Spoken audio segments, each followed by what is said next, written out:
안녕하세요.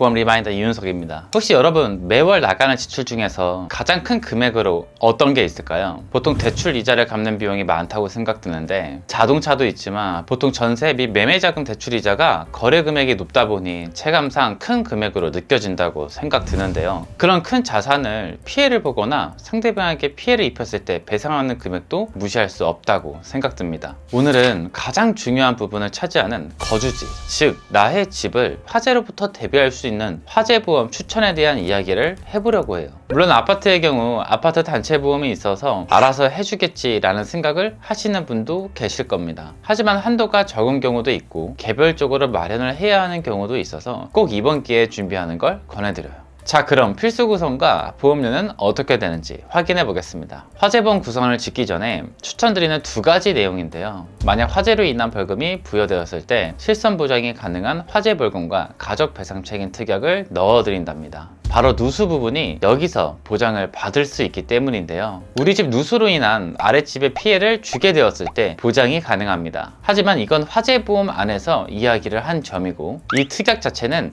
집을 떠나서 타인에게 배상을 해줄 책임이 발생했을 때 보장을 해주는데요. 예를 들어 아이가 친구 집에 놀러가서 기물을 파손한다거나 이중주차된 자동차를 밀다가 사고가 난다거나 스키장에서 넘어짐 사고로 상대방에게 피해를 주거나 이런 일상생활에서 일어나는 부분에 대한 보장이 가능하고 최대 1억 원 한도로 실손 보장을 합니다. 개인은 자기 부담금이 없고 대물은 20만 원, 누수는 50만 원입니다. 만약 미가입 중이라면 이번 가입 시 꼭 추천드리는 내용이죠. 이어서 화재보험 내용을 살펴볼 차례입니다. 문의하신 고객님은 5년차 아파트, 전용 면적 84제곱이었고요. 첫 번째로 구성하는 특약은 화재 손해입니다. 화재로 인해서 나의 집에 건물이라든지 타일, 벽지 등 손해가 발생하겠죠. 실손 보장하는 특약으로 보통 평당 500만 원 정도로 구성을 합니다. 높게 구성한다고 절대 보장을 높게 받을 수 있는 건 아니고 건물 자체적인 손해에 대해서 실손 보장하는 점 기억해 주세요. 가재 도구도 집안에 있는 TV,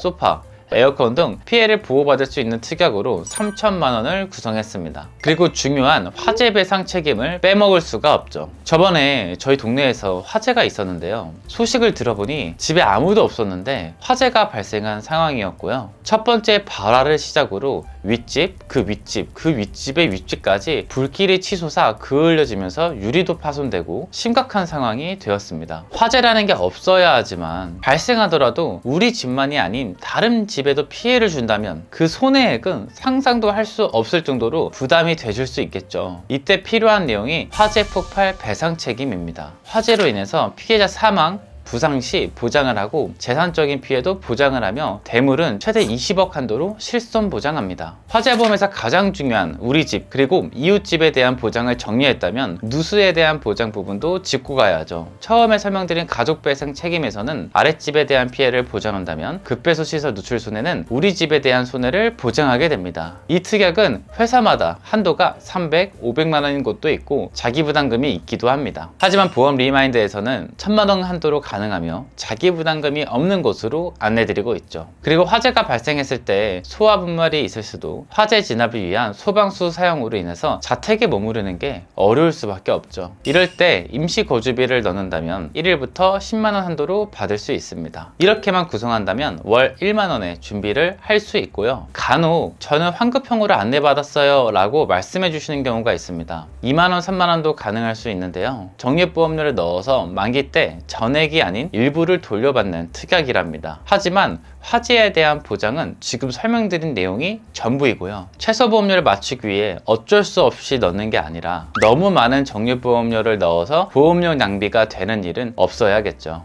상담을 하다 보면 임차인, 임대인, 매매, 전세, 입장과 거주 형태는 다르지만 결론적으로 여러분들에게 재산적 피해를 보호할 수 있는 플랜은 한 개쯤 있어야 한다고 생각이 들고요. 나의 소중한 자산을 위해서 부담되지 않는 금액으로 대비해 보시는 건 어떨까요? 우리 집 기준으로 보험료는 어떻게 나오는지 궁금하시다면 오른쪽 위 상단의 번호 혹은 더보기란의 카카오톡으로 언제든지 편히 말씀 남겨주세요. 가장 유리한 조건으로 준비를 도움드릴게요. 화재보험을 더불어서 저는 생명 손해보험사를 제휴하고 있어서 보험 분석, 가입을 도움드리고 있습니다. 편안한 마음으로 노크해주세요.